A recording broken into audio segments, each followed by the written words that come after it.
School bag मिला नहीं है, स्कूल बैग मांग कर लिया है, क्योंकि बिहार के गरीबी से निकलने का रास्ता है स्कूल बैग, बिहार की अशिक्षा को खत्म करने का रास्ता है स्कूल बैग, बिहार से बेरोजगारी खत्म करने का रास्ता है स्कूल बैग। इधर आओ, इधर आओ। तुम लाठी मारोगे, तुम लाठी चलाओगे, इतना दम है, तुम लाठी चलाओगे, तुम जनता पर लाठी चलाओगे, इतना दम है तुम्हारा? मार लाठी, मार खड़ा, मार उधर से जाइए सर। मारो मारो मारो मारो मारो लाठी, मारो लाठी, मारो लाठी। अभी ये जंग की शुरुआत है, अभी 3 महीने बाकी हैं, इनका जीना हराम कर देंगे। इनको पता नहीं है बिहार की जनता बदलाव चाहती है, ये भ्रष्टाचारियों को हटाना चाहती है, ये लोग सदन में और पुलिस के पीछे छिप नहीं सकते हैं। नमस्कार। चौपाल के एक और एपिसोड में आज हम लोग एक नए मुद्दे के साथ, जो काफ़ी गंभीर भी है, इस पर हम लोग चर्चा करेंगे। हमारे साथ रोज की तरह जनसुराज रक्षा वाहिनी से पारसारथी जी हैं। नमस्कार। और हमारे आज मेहमान हैं राकेश रंजन जी, मार्कोस कमांडो, एक्स कमांडो रहे हैं। नमस्कार। जनसुराज रक्षा वाहिनी को नेतृत्व भी करते हैं। आज जिस मुद्दे पर हम लोग बात करने जा रहे हैं ये काफ़ी गंभीर है। गंभीर इसलिए है कि चुनावी साल है, जुमलों का जो बन गया है कि चुनावी साल है तो जितने आप कर सकते हैं वादे, वो वादे करते रहिए, उसको वादों को पूरा करने की जरूरत नहीं है। इसी तरह के कई वादे जो बिहार में चुनाव के बाद या चुनाव के समय किए गए, जो आज तक लागू नहीं हुए, और इसको लेकर जनसुराज काफी गंभीर है। राकेश जी, आप ही से हम बात करना चाहते हैं कि कई मुद्दे हैं जी जो अभी जो वर्तमान में सरकार है, इन्हीं के द्वारा बहुत सारी घोषणाएं की गई। क्या ऐसा क्या कारण हो गया कि जनसुराज अब विधानसभा की घेराव करने जा रही है? देखिए, जो हम लोगों ने आज जनसुराज ने जो विधानसभा का घेराव किया, उसके पीछे बहुत सारे कारण हैं। जो आपने बोला कि चुनावी साल है और वादों का अंबार है। वादे का भी मतलब कुछ भी बोल देंगे। हाँ, और वादों की कमी नहीं है, कमी नहीं है। बहुत लंबी। जैसे कि पहले के तो आप छोड़ दीजिए, जो उन्होंने जो किया, अभी फिर से शुरू है कि हम 125 यूनिट बिजली फ्री दे देंगे। हाँ। इन्होंने देखा कि दिल्ली में केजरीवाल ने किया था, तो सरकार बना लिया। बिल्कुल। आज फिर यहाँ पे वो लालच देने आ गए कि अरे भाई, आपने 15 साल राज किया यहाँ पे, क्या कारण हो गया कि आज बिजली? बस क्या कारण हो गया? आपको फिर लोभ है, लालच देना पड़ गया आपको, जनता को। यही बोले थे विधानसभा में कि ये सब बहुत गलत है, मुफ्त नहीं देना चाहिए, टैरिफ कम रखना चाहिए। नीतीश कुमार का ही स्टेटमेंट विधानसभा में दिया हुआ है। वो इंजीनियर है, हमारे जो मुख्यमंत्री हैं वो इंजीनियर है। जी हाँ। उनको पता है कि जो मीटर लगा है अभी वो क्या है। आपको करना था यही सभी चीज, तो आप एक अलग सिस्टम करते। आपने एक लूट मचा दिया कंपनियों के थ्रू। जिस घर में, मुझे याद है कि मेरे अपने घर में एक एसी में पूरे महीने में मुश्किल से 1000-1200 रुपये आता था, और पूरे घर का बिल हम लोग पे करते थे और वो हो जाता था। अभी का समय ऐसा है कि 3000 में भी कम पड़ता है। अब समझिए 3 गुना। बहुत सा उसके बाद परिवर्तन भी बहुत हुआ है। पहले हम लोग बड़ा वाला बल्ब यूज करते हैं, बड़ा वाला ट्यूबलाइट रखता था, और अब तो एलईडी यूज कर रहा है। 2 वाट या 4 वाट का होता है, 12 वाट, 10 वाट। बड़ा वाला टीवी यूज करते थे हम लोग। बड़ा वाला टीवी, वो बॉक्स वाला, उस टीवी में कितना बिजली लगता था। बिल्कुल। एलईडी, एलसीडी सब यूज कर रहे हैं, जिसमें कि बिजली का कोई खपत ही नहीं। टीवी में भी हम लोग एलईडी यूज कर रहे हैं, घर में रोशनी के लिए भी। लेकिन बिजली बिल 3 गुना हो गया है। हर घर का सच्चाई है, 3 गुना बढ़ गया है। वो पैसा कहाँ जा रहा है? आपने टैरिफ वही है, बिजली का आप दिखा रहे हैं कि हमारा वही 6 पॉइंट समथिंग कुछ आपका वही यूनिट है, टैरिफ वही आ रहा है। लेकिन आपका फिर पैसा कहाँ से बढ़ रहा है? कैसे बढ़ गया? कैसे बढ़ गया? और कई गुना बढ़ जा रहा है ना। गुना। एक होता है कि ठीक है 1000-1200 आता था तो 400 रुपये बढ़ गया, 1500 चलेगा। हाँ, आप देखिए कि वो सीधा 3 गुना, कोई लिमिट ही नहीं है। एक ने आप सिस्टम बना दिया कि हाँ ठीक है, प्रीपेड की तरह आपका जितना पैसा दिए यूज किया फिर बंद हो जाएगा। ये सिस्टम आपने ठीक किया है, लेकिन इसी को आप जो मीटर था पहले उसी में रहने देते, उसमें क्या दिक्कत है? तो उसी में वही टेक्नोलॉजी उसमें टेक्नोलॉजी फिट कर देते लगा सिर्फ के एक। कुछ भी करते हैं। हाँ, मतलब मीटर की चोरी को नहीं रोका जा रहा है, नहीं रोका जा रहा है, उसके कंपनी लिए की चोरी को नहीं उसके रोका जा उसके रहा कंपनी, क्योंकि कंपनी से भी कुछ आती होगी, है। एकदम सबको कमीशन जा रहा होगा, ऐसे थोड़ी सरकार तो इसे कर रही है। कंपनी को नहीं रोकना है चोरी से। मीटर में जो अननेसेसरी के 15 लाइट लगे हुए हैं वो भी तो उठाता उसका भी होगा। बिल आपको देना है। एक सिनेमा में आई थी, बत्ती गुल मीटर चालू, मीटर चालू, तो वही वही चीज यहाँ पर हो गया है। मुफ्तखोरी का आदत लगाया जा रहा है। देखिए, हमारे समझ से पहले आप 4 किलो अनाज फ्री देना शुरू किए, ये अभी बिजली फ्री किया, तो वो केंद्र सर 5 किलो है। आप डबल इंजन की सरकार बोल रहे हैं। हाँ, अरे तो 5 चोरिया 1 किलो काहेला जोड़ रहे हैं उसको? मिल तो रहा 4 किलो ना भैया। हाँ, हम तो उसी को बोलेंगे जो मिल रहा है। हाँ।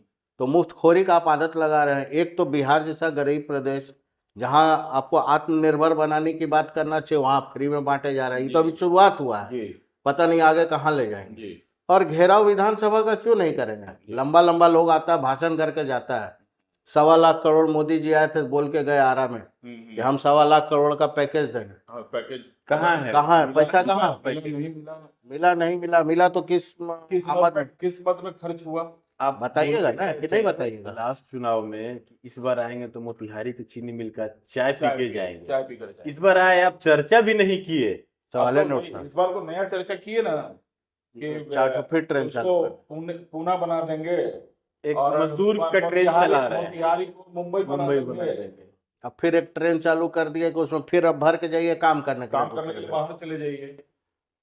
यही हम मोदी लोग जी समझ की तो रहे हैं। घोषणाएं हैं ही। वो तो 15 लाख प्रति व्यक्ति से लेकर कई सारी घोषणाएं हैं। वो लालू जी उनका मिमिक्री भी किए थे गांधीनगर में जब वो घोषणा कर रहे थे मोदी जी जी जी। बाद में। लेकिन जो नीतीश कुमार जी विधानसभा में जो घोषणा किए थे, दूसरा भी है ना। अभी तो ये एक ही कि- मुद्दा हुआ, अभी- ये 1.25 लाख करोड़ वाला तो एक मुद्दा जी हुआ। नहीं, मोदी जी की तो अनगिनत है। हाँ, नीतीश लेकिन कुमार नीतीश कुमार जी की भी जो विधानसभा के पटल पर जो घोषणा किया था उन्होंने 94 लाख लोगों परिवार को परिवार को 2-2 लाख रुपए 2 देंगे लाख हम आपको, रुपया प्रति आर्थिक सहायता के रूप में देंगे, या आप अपना काम कीजिए, स्वरोजगार कीजिए। जी। भाई उन्होंने वो अभी तक दिया है, और कितने लोगों को बात दिया? था कि अगर रहने के लिए आपके पास जमीन जी, के लिए जी। कुछ नहीं है तो हम आपको 3 डिस्ट्रिक्ट डिस्ट्रिक्ट जगह जमीन देंगे देंगे। आपको। वो 47 लाख परिवार को देना था सर। तो वो तो मिल गया होगा। मिल गया होगा। अगर मिला रहता तो हम लोग को विधानसभा का घेराव ही करना पड़ता। बता दे रहे हैं, यही मुद्दा लेकर के हम लोग उनके गांव गए थे, कल्याण बिघा, नीतीश जी के गांव में। हम यही जानने के लिए कि शायद कम से कम अपने गांव वाले को तो दे दिए होंगे। तो वहां तो आपको घुसने ही नहीं दिया गया। हम लोग को घुसने नहीं दिया, गांव वाले को हाउस अरेस्ट कर दिया।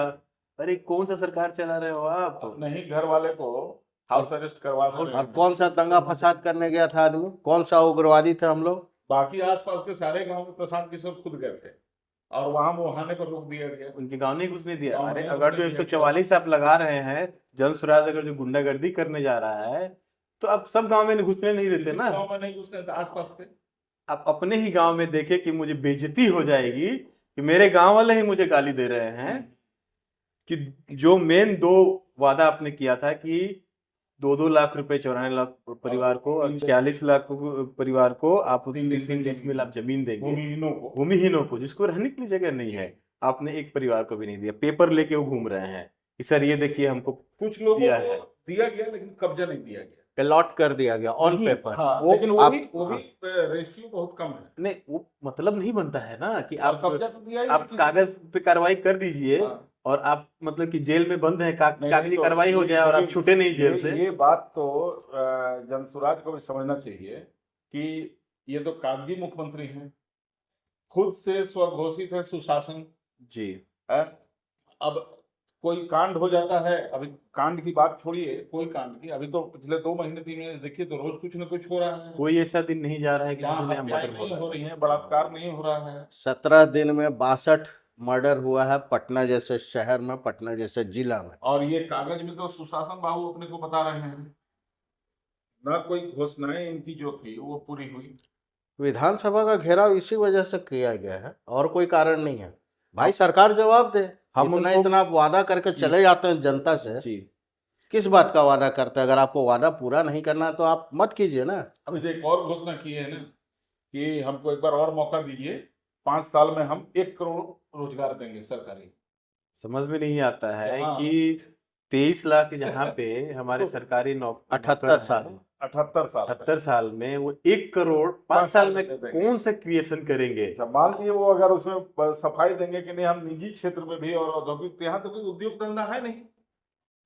अभी अभी एक स्टोरी बता दे रहा हूँ आपको, आप देखिएगा। अभी अपने पटने के कहीं चौराहे वगैरह पे लिखा मिला था कुछ दिन पहले कि कांग्रेस ने रोजगार मेला लगाया। रोजगार मिला है। ठीक है, अच्छा, मैंने उसको देखा, रिसर्च किया, उसके ऊपर मैं सर्च किया तो रोजगार मेला में वही गुजरात बॉम्बे वाले लोग आए थे अच्छा, उस रोजगार मेला में, और हमारे लोगों को 10,000 से 12,000 की नौकरी दे रहे थे। वहां पे जब पूछा गया, पत्रकार पहुंचे तो उनका गुंडई देखिए, पत्रकार को मार के भगा दिया गया। ये तो देखिए यही सब कारण था कि कांग्रेस की शासन गई। 40 साल तो बिना गठबंधन बिना कुछ के कांग्रेस का ही कांग्रेस रही बिहार में। उसके एवज में आए आरजेडी, जी, लालू जी, और ये आने के बाद अपना जंगल राज शुरू किए। इनसे जनता को बचाने के लिए आए सुशासन बाबू, महाजंगल राज। जो ये अधिकारियों का जंगल राज लेकर आ गए। महाजंगल राज बोल दीजिए। वो अपराधियों का था, वो ये अपराधियों का था, ये अधिकारियों का है।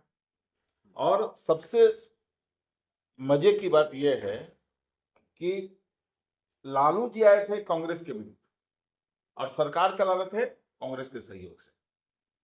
आज भी कांग्रेस लालू जी की पिछलग्गू है।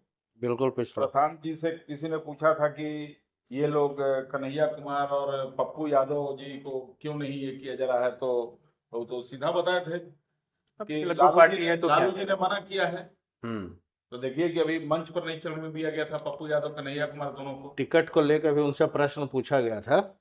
हमारे जो सूत्रधार हैं प्रशांत जी, किशोर जी, जी, उनसे प्रश्न किया गया था जी, कि कांग्रेस को कितनी सीटें मिलेंगी। तो जो लालू देंगे नहीं, उन्होंने वही- पूरा शब्द ये बोला था कि लालू जी जो भीख में दे देंगे वो कांग्रेस को एक्सेप्ट करें। एकदम एकदम सही बात। यही शब्द था।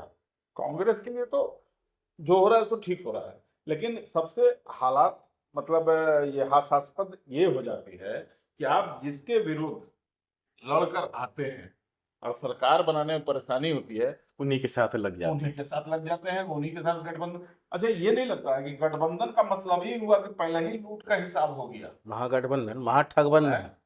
एकदम सही बोल रहे हैं आप। क्योंकि जब हमारा आपका विचार नहीं मिल रहा है तो हम कैसे साथ में सरकार बनाएंगे भाई? अगर साथ में सरकार बनानी है तो फिर हम एक ही मंच पर क्यों नहीं आएंगे, एक ही पार्टी में क्यों नहीं रहेंगे?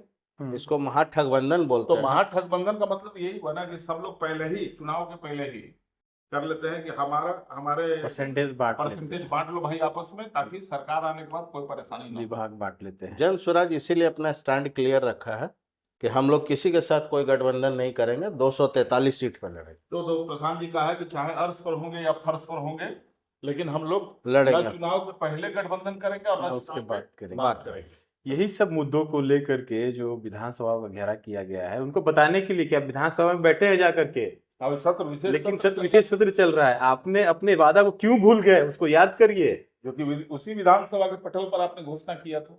वही वही बताने का मेन हमारा जो विधानसभा घेराव किया गया उसका मकसद ही यही था कि आपको याद दिलाएं, और हम वो चीज दिखाया है उनको कि देखिए आपने क्या क्या वादा किया था, वो भी विधानसभा से। अब एक तो चुनावी वादा होता है बाहर, हाँ, विधानसभा के पटल से आपने किया था। पटल से आपने जो अपने वादा किया आपका- था। आपकी सरकार की ये आखिरी सत्र है। आखिरी सत्र है और आपने क्या किया?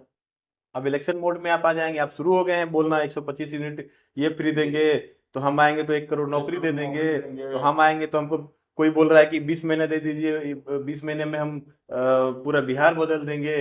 अरे भाई 30 साल से आप हो सरकार में, प्रत्यक्ष और अप्रत्यक्ष रूप से। कभी आपके माता पिताजी प्रत्यक्ष रूप से थे, फिर अभी आप अप्रत्यक्ष रूप से आप थे। ये तो कैसे आप बोल सकते ये तो हैं? बहुत हास्यास्पद है कि जिसके माता पिता दोनों मुख्यमंत्री रहे, वो अपने बच्चे को तो पढ़ा नहीं सके, और उन्हीं का बच्चा बोल रहा है कि हमको समय दे दीजिए हाँ, तो हम बिहार सुधार देंगे। जिसको शिक्षा की समझ नहीं है, शिक्षा की ताकत की जानकारी नहीं है, जो जीडीपी नहीं समझता। एक रिकॉर्ड की बात बता देते हैं आपको। वो ऐसी पार्टी है, आरजेडी एक ऐसी पार्टी है कि आज तक, जब से बनी है तब से आज तक, उस पार्टी का अध्यक्ष यादव के सिवा किसी और को नहीं दिया है। तो आप समझ जाइए कि क्या है वो। नहीं, यादव ये के रिकॉर्ड है। परिवार से परिवार से बाहर का किसी किसी को अच्छे यादव को भी नहीं दिया है। मैं तो दूसरा कास्ट आप छोड़ दीजिए। तो प्रधान जी तो बहुत तारीफ करते हैं लालू जी की। वो बोलते हैं कि लालू जी जाति की राजनीति नहीं करते हैं। सही बात है। भाई पुत्र मोह किसको नहीं होता है? वो परिवार की राजनीति। परिवार की राजनीति करते हैं, पुत्र की राजनीति करते हैं। जी ऐसा थोड़ी है कि यादव समाज में अच्छे पढ़े लिखे लोग, मतलब पढ़ा 9वां से ऊपर पढ़ा हुआ कोई यादव नहीं है, कोई काबिल नहीं है। कोई काबिल नहीं है कि 9वीं फेल को ही मुख्यमंत्री बनाएंगे। पुत्र मोह है। पुत्र मोह में महाभारत में आपने माँ- देखा है पूरा पूरा खानदान कौरव साफ समाप्त हो गया पुत्र खानदान मोह साफ में। हो गया। कौरव थे वो करोड़, करो पांडव 5 थे, पूरा साफ खत्म। सिर्फ 5 थे वो सच्चाई के रास्ते पे थे, और एक सिर्फ पुत्र मोह में पूरा पूरा का पूरा वंश को समाप्त कर दिया। यहाँ पर 1 मिनट हम लोग जो है यहाँ पर प्रशांत जी की एक संदेश को ले लेते हैं। मुख्य सचिव के साथ जन स्वराज के 5 सीनियर नेताओं की बात हुई है और जो हम लोग की डिमांड थी कि 7 दिन के अंदर मुख्यमंत्री के संज्ञान में बात लाई जाए और उस पर एक सकारात्मक जवाब वो दें। मुख्य सचिव ने सरकार की ओर से ये अभी हम लोग के डेलीगेशन को आश्वस्त किया है कि 7 दिन के अंदर अंदर इन मांगों पर सरकार का क्या रवैया है, क्या सरकार का जवाब है, वो हम लोग को दिया जाएगा। हम लोग उनके 7 दिन के उनके जवाब का इंतजार करेंगे। 7 दिन के बाद अगर वो बात नहीं मानी जाती है तो अगला कदम आपको यहीं से अनाउंस कर देते हैं, मुख्यमंत्री को एक अन्य मार्ग में घेर देंगे, उनको छोड़ेंगे नहीं। और सब लोग नोट कर लीजिए इस बात को, ये यहाँ पर विड्रॉ कर रहे हैं। अब विधानसभा सत्र तो है नहीं, 7 दिन के अंदर अगर मुख्यमंत्री ने, इस सरकार ने, जो अभी मुख्य सचिव ने उनके बिहाफ में कहा है, अगर उन्होंने सकारात्मक कार्रवाई नहीं की, जो 94 लाख लोग जिनको 2 लाख रुपया देने का वादा किया है उस पर जवाब नहीं दिया, जो दलितों को 3 डिसमिल जमीन मिलनी थी उस पर कार्रवाई नहीं हुई, जो भ्रष्टाचार हो रहा है जमीन के दाखिल खारिज के नाम पर, जो अपराध हो रहा है उस पर अगर उन्होंने जवाब नहीं दिया तो 7 दिन के बाद जन स्वराज वो दिन घोषित करेगा जिस दिन हम लोग अन्य मार्ग में मुख्यमंत्री को घेर देंगे, धरना देकर उन्हीं के घर में घेर देंगे। इसलिए ये जरूरी है कि विधानसभा का घेराव जो हुआ और इसमें जो शांतिपूर्ण घेराव था, लेकिन जो पुलिस की ज्यादती हुई और जो गिरफ्तारियां हुई, ये क्या दर्शाता है? देखिए, सरकार दमनकारी है और इनका जो मेन फोकस है, अधिकारियों को इतना ज्यादा इन्होंने बढ़ावा दे रखा है, खुली छूट है, खुली छूट है। अधिकारियों का जंगल राज तो सब लोग बोल हाँ, कि ना आपका एफआईआर लिया जाएगा, ना आपका कोई केस दर्ज किया जाएगा, ना आपके ऊपर आपकी कहीं सुनी जाएगी, जो उनका मन होगा वही करेंगे। आज हम अपनी आवाज उठाने के लिए यहाँ पे आए हैं। कहीं कभी भी जनता को कोई तकलीफ होता है तो कहाँ जाएगा? अपने सरकार के पास जाएगा, अपने राजा के पास जाएगा। हम ही ने चुने हैं, हम चुन के आपको पहुंचाए, ठीक है, आप राजा बन गए, आप हमारे प्रतिनिधि नहीं, राजा बन गए, तो फिर भी तो हमको राजा के पास जाना है अपनी फरियाद को लेकर के कि भाई हमको एक कष्ट है, आपने ये बोला था कि आपको हम खाना देंगे, अब नहीं दे रहे तो हम आप ही के पास ना आएंगे रोने के लिए। तो आप हमें रोने भी नहीं दीजिएगा, आप हमको वहां भी पीटिएगा, वहां भी उठा करके जेल में भर दीजिएगा। तो ये कैसा दमनकारी सरकार है? नहीं तो इसी से है ना कि देखिए, दमनकारी हो जो भी लोग हो, ये एक मौका हम मतदाताओं के पास से जरूर होता है कि भैया 5 साल जो भी आपको दमन करना है या विकास करना है, क्या करना है, 5 साल में एक बार मौका तो हमारे हाथ भी आएगा। और पहले विकल्प नहीं था जी, अभी तो जन स्वराज ये एक बेहतर मैसेज जनता को जाना चाहिए था, इसीलिए हमने आज घेराव किया कि समझिए इस चीज को कि आज विपक्ष नहीं है, आज जन स्वराज विपक्ष का काम कर रही है बिना सत्ता में होते हुए भी। बिल्कुल। विपक्ष कहाँ से होगी? तो आपको समझना चाहिए कि जब वो चोर चोर मौसेरी भाई बने हुए हैं कि अगर जो मैं मुंह खोलूंगा तो मेरा पत्ता खुल जाएगा, मुंह बोले भाई हैं, मुंह बोले भाई। वही चीज बोल रहे हैं। प्रदेश अध्यक्ष हैं वो, नेता प्रतिपक्ष बीजेपी के अध्यक्ष जो हैं, अध्यक्ष जो हैं वो राबड़ी देवी के मुंह बोले भाई हैं। जी, तो ये भी घोषणा विधानसभा में ही की गई है राबड़ी देवी के द्वारा कि हाँ वो तो मेरे भाई हैं, जी। वो बोले भाई हैं। तो जहां पर पक्ष और विपक्ष, और ये कई बार साबित भी हुआ, नीतीश कुमार के मार्फत 2.5 साल की सरकार चली बिहार में, और आगे भी ये लोग अगर नहीं, जनता नहीं जीतती है और विकल्प का इस्तेमाल नहीं करती है तो शायद ये सिलसिला चलता रहेगा और बिहार ऐसे ही ठगाता रहेगा, बिहारी ऐसे ही ठगाता रहेगा। लगाता रहेगा। जो बिहार कभी नालंदा और बोध गया बुद्ध की धरती थी। शिक्षा का विश्व में सबसे बड़ा शिक्षा का यहाँ स्थान था, लेकिन आज बिहार पलायन, बेरोजगारी और अशिक्षित बिहारी, इन सभी चीज़ों का हम लोग को ध्यान रखना होगा, क्योंकि वोट देना हमारा अधिकार है और हमारे अधिकार में बहुत ताकत है। अगली बार फिर हम एक नए मुद्दे के साथ आएंगे, अपने खास मेहमान के साथ आएंगे और सहयोगी के साथ आएंगे। तब तक के लिए नमस्कार। नमस्कार। जय बिहार। जय जय नमस्कार। बिहार।